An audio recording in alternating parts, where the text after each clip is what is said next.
I am excited to share with you the key tips to execute your virtual holiday party like a pro. And the objectives for today, we're going to discuss the best experiences for team, departmental, and company-wide events. We're going to learn the do's and don'ts of planning a virtual holiday party. And we're going to weigh the pros and cons of different types of experiences and offerings. Natalia, my co-host, will be helping us out today. So we'll kick things off with a quick little icebreaker poll that's going to come right up.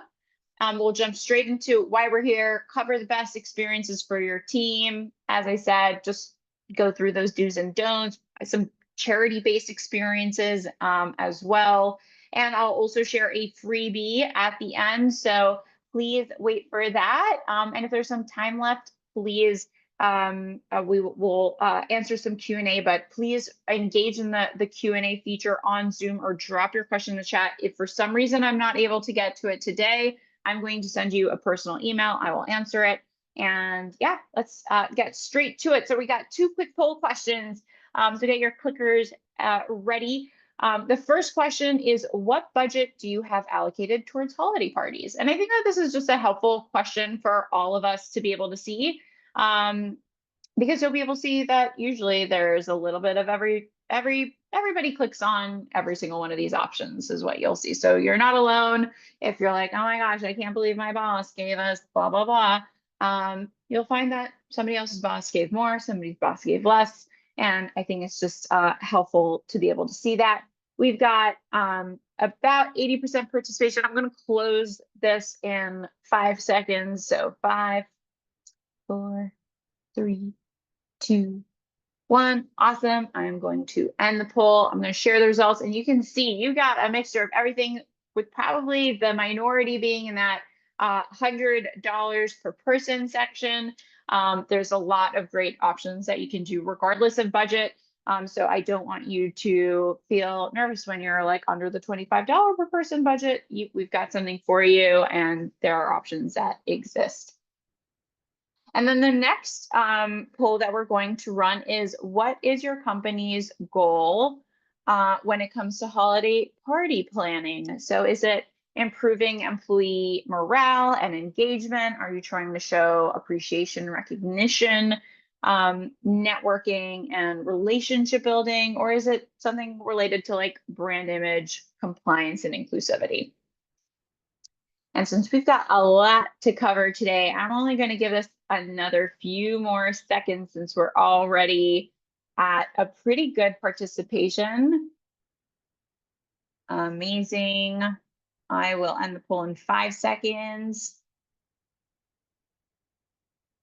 There we go. Someone just sneaked in the last minute. So you can see the majority of you are getting together really for just like overall morale and engagement, with the second place going into appreciation, recognition.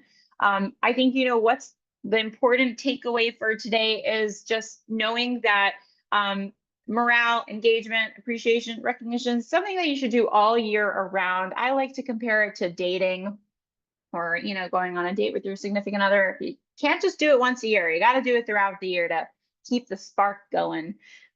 So that's my little tip for you today. But we are going to go to the next slide, and I'm going to share with you, we're going to get started with discussing the best experiences for that team, departmental, and company-wide events.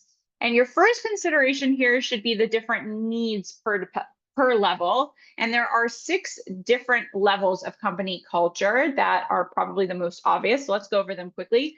The team level, this is who you're working with the most intimately. Quite frankly, it's the most important out of all of them. If you don't get along with the team that you spend, you know, that intimate set of 10 of y'all, that could be really challenging. The department is also important, though. It's important to feel like you're not alone and that together you guys make up something greater. And of course, the company as an organization, just aligned with the greater mission and vision and why you guys are all here. And holiday parties usually happen within one of those 3, but just bring some of these other ones aligned as well. Cross-departmental, maybe you guys have a small department you want to team up. Usually, you know, finance, accounting, HR sometimes team up together. sales and marketing often team up together, engineering, product, etc. And this is just any of the agile teams. So these are temporary teams that you're working with, or interest groups like ERGs. And you want to just kind of consider them. Usually in this time of year, you can find some time to bond together. But if you're not doing many team building efforts throughout the year, it's best to just do a quick survey to know who your team is hungry to connect with the most. If I have to give a quick recommendation, usually holiday parties, it's either, again, on the team level or the company-wide level. We have surveys that will pass along to you in our follow-up, or if you prefer to use your own survey tool, you can use the link that Natalia is going to drop in the chat right now to just help you get a little bit of inspiration on what to ask your team. But even asking one question with your team, with the team, department, or company-wide, will be helpful in organizing your holiday party. Awesome. So let's talk a little bit about cadence. So we talked about this a little bit in the beginning, but you should consider the right cadence while brainstorming the best experiences for your team as well, which is how often you want events and how many do you want for the holidays. So you should have a minimum of one touch point per quarter in order to just maintain that healthy and connective culture.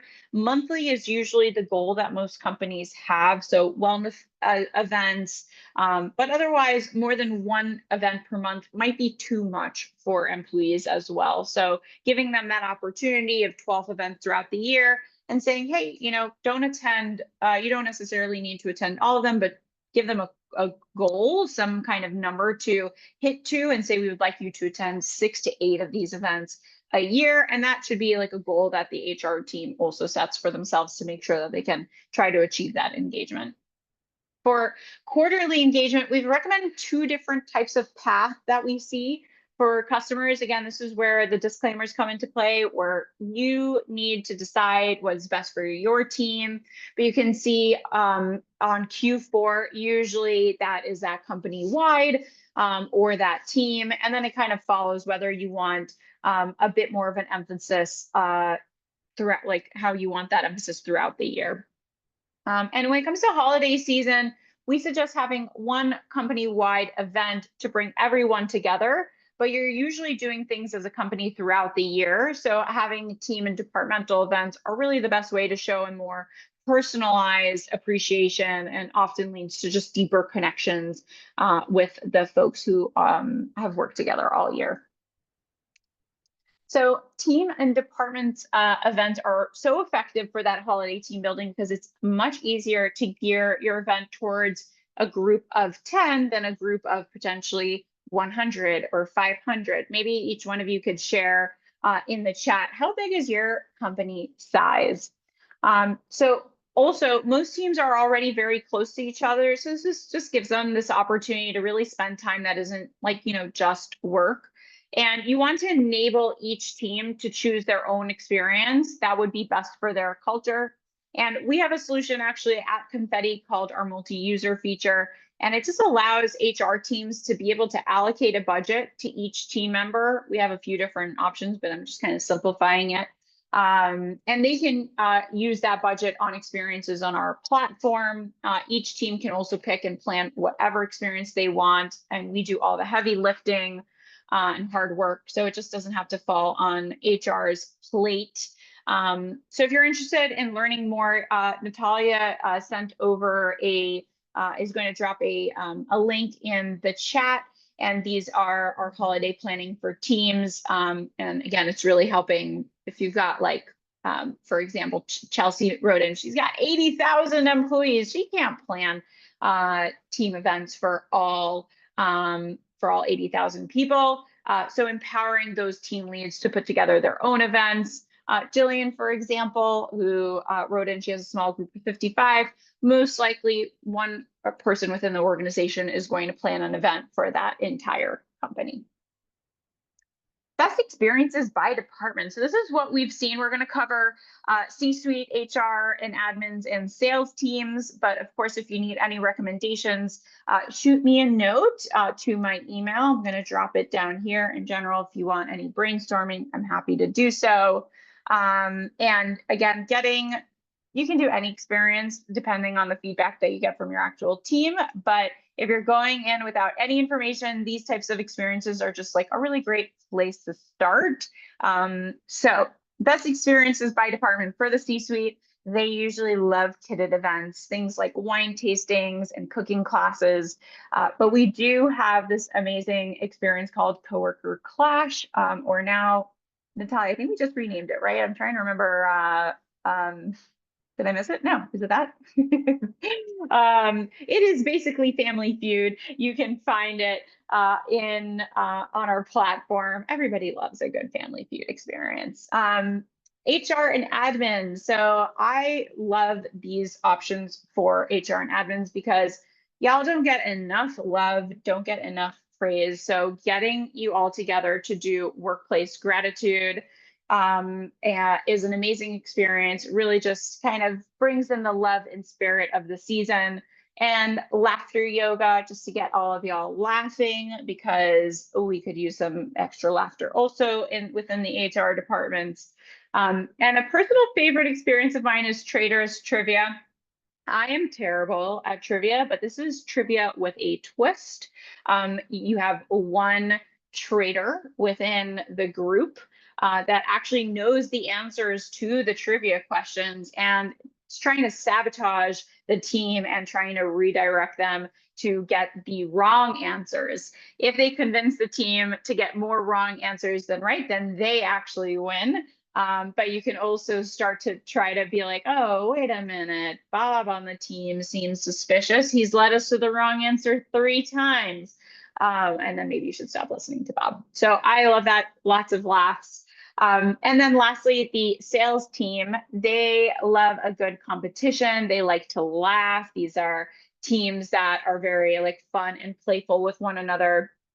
Code word is has a similar kind of element to, I would say, Traders Trivia, in the sense that each team is trying to really strategize and work together. If you've ever heard of the game Password, it's all very similar, where you have to come up with you're given a word, and you have to try to get the team to guess that word by, so I'll give you like an example. If I say that the answer is banana, and I have to give one word to describe a banana, I might go with yellow.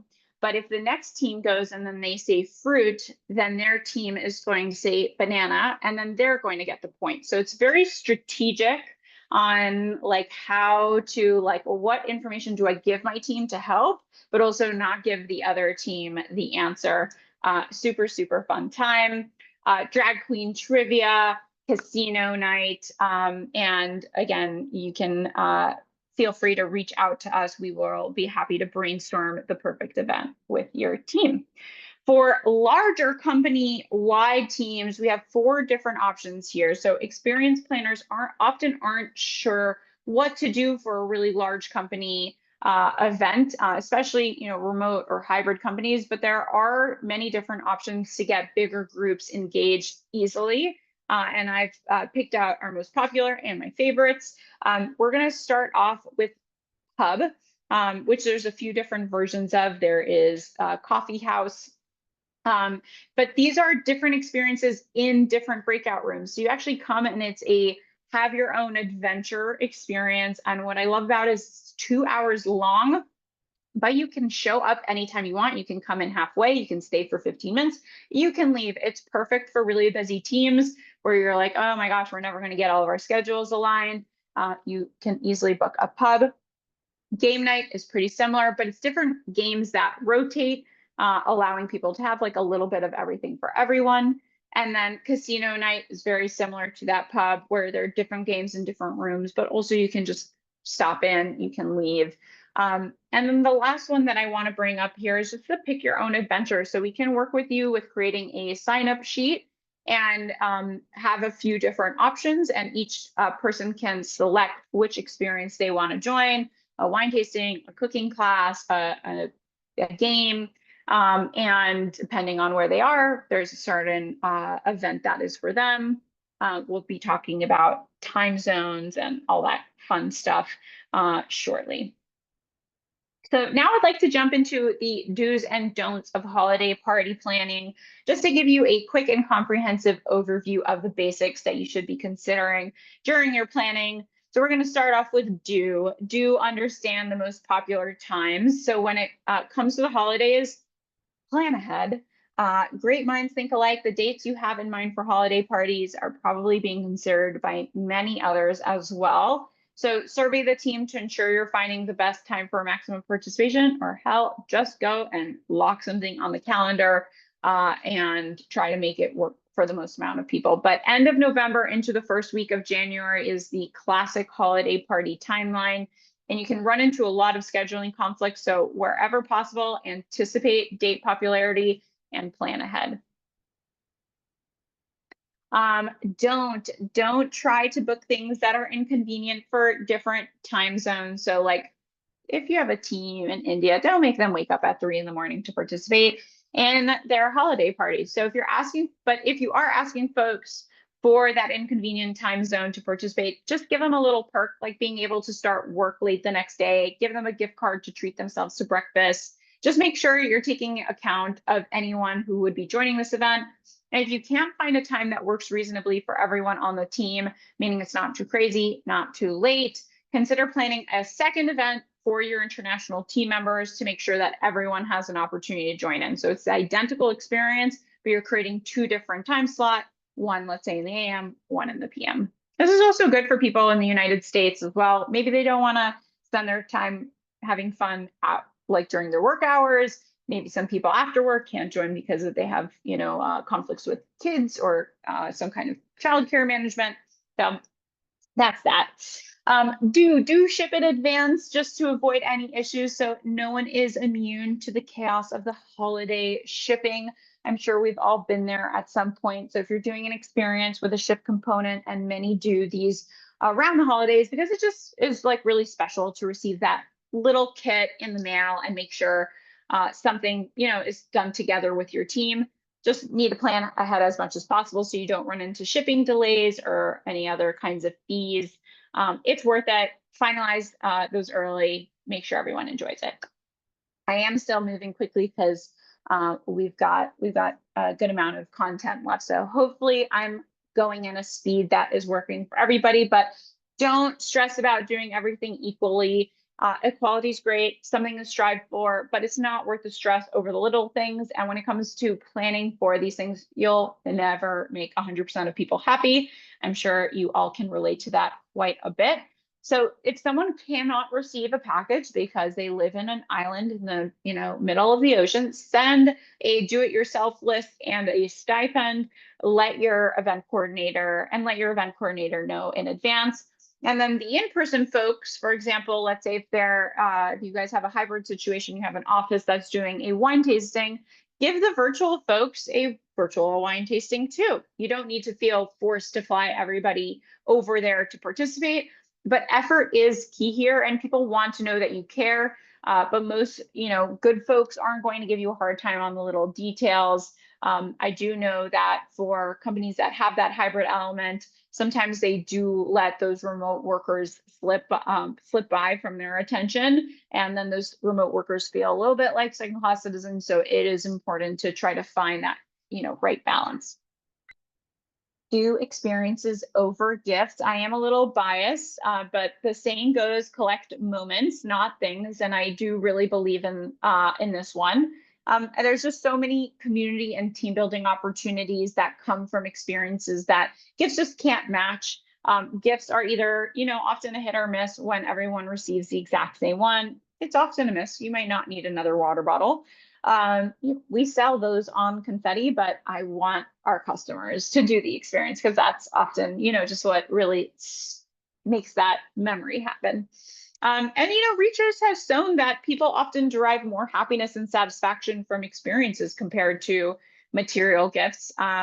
I think we can all remember, something special that happened in our life that was an event and a social connection that was made, a unique memory was made. Whereas gifts can sometimes lead to some kind of comparison element where they're like, oh, I got this and you got that. Whereas like the experiences that we have, for example, with kits, can unlock a new skill. You can make a new friend. You can pull out of it whatever you want, even if it's originally not your cup of tea. So I always like, kind of joke that if you get invited to a cooking class and maybe you're not the biggest fan of tacos, you might still show up and discover new flavors, new types. You might bond with your coworker, and then you might find yourself in a new group chat with your fellow peers named after a 2-minute, taco opera that the instructor performed and that you couldn't stop laughing at. So the list goes on. Experiences give you lots of gifts bundled into the shape of whatever you want to make of it. Don't stress about doing events in December. This might be a hot take and it might be surprising, but January holiday parties are becoming increasingly more popular due to their less religious connotation and nature. Alongside that, December, Q4 in general can just be such a whirlwind for companies that it's just difficult to find the time. And everyone seems to be out of office on different days. So having your holiday party in January gives your team something to look forward to in the new year. It allows you to be more intentional about bringing the team together if your Q4 was nuts. And it's just an amazing way to kick off the year with a bang. So we have an article if you want to read more about what are the 5 reasons companies are starting to throw their holiday parties in January. Natalia will drop that link in and we will move on. So do consider charity games. So the holidays I find are just, all about giving back and being able to do something that brings your team together while also doing good in such a win-win, at least in my book. So I wanted to share a charity team building collection. Talia will drop that in the chat too. And I'll share some tips on the next slide. But one of the things that I think is worthwhile mentioning is try to be careful of which charities you are supporting, just to make sure that you're not offending anybody. We have some pre-vetted ones on our platform, but you can do something unique by inviting a nonprofit to a holiday party and get, a bunch of kids to do origami and games with you. You can do something and give it away. For example, you can do like a hand lettering class and write veterans through partnering with a charity. You can knit chunky blankets that we have on the platform and then donate them to a homeless. I blanked out the name. That's my new brain for you. Or you can create ticketed events and create some form of competition. Or you can just create any experience that you want and just incentivize the attendance. Say, hey, for every person that actually shows up to our holiday party, your attendance will we will provide as a company $10 in donations to and you can decide whether you want to do it a charity of your choice or whether there will be one charity that the entire organization represents. Moving into one of the last sections of the webinar is the pros and cons. So we're heading into the final section. I want to leave you with some pros and cons of just like the different types of experiences to help you find what might be the best fit for your company. So classes with kits, the pros are that it feels like a gift. It's interactive, it's hands-on, it's very engaging. And one other thing that I really love about it, it's a really great opportunity to encourage a +1 scenario. So have people invite their kids, their significant others, whoever is kind of around their home to participate. And just, I find it really nice to humanize the workplace by having those people join our Zoom rooms and remember that we're all just humans on this planet working, trying to make a living. It's just nice to be able to see people's dogs and kids and stuff. So the cons with classes with kits is that shipping can be challenging, which is why you should do it in advance. And there might be some international challenges if you have some folks that live in remote places that might be difficult to ship to. So the most popular classes with kit options during the holidays is cooking classes. We have all kinds of holiday cookies. We have hot chocolate bombs for the people who could not give up on hot chocolate during this time, and arts and crafts that are just fun, like ornament making, etc. BYO, the pro is that it is a very affordable experience. You can still do the +1. But the cons is it just leaves the burden of supply management to the employees themselves. One way you can counteract that is by considering gifting them a gift card to spend on purchasing those materials. This does make the overall class, like the gift card plus the BYO version, more affordable, more sustainable because less packaging.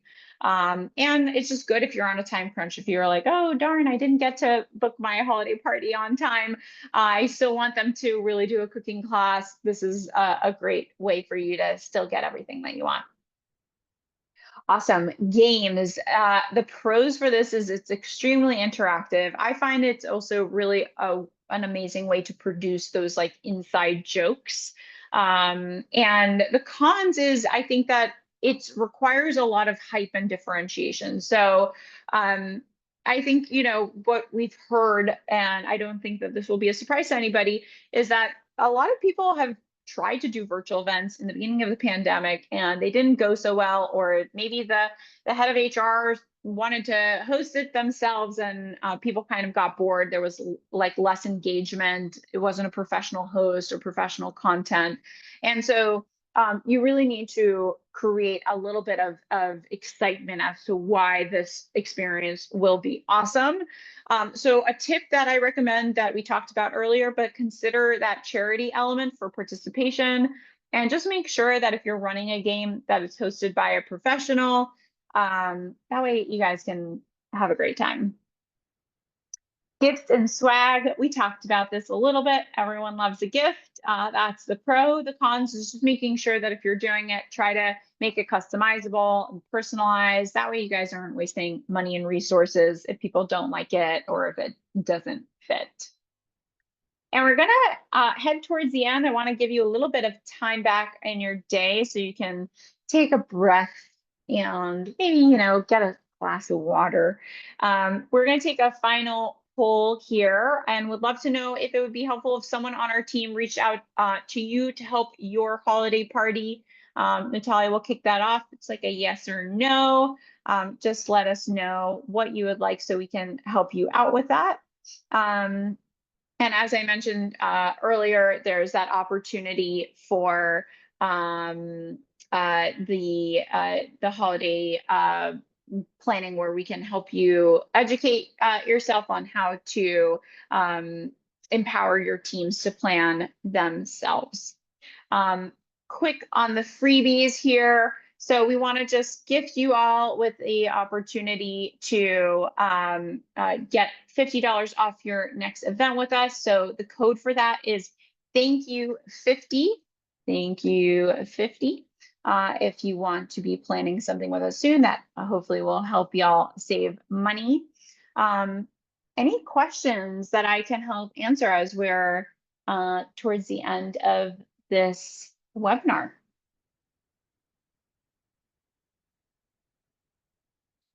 Let's see if there's anything in the Q&A.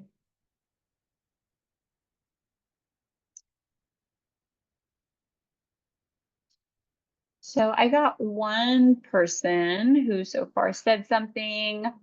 So how do you increase FOMO and attendance during these times? So good question. So there's actually some research that I really love by Cornell University's.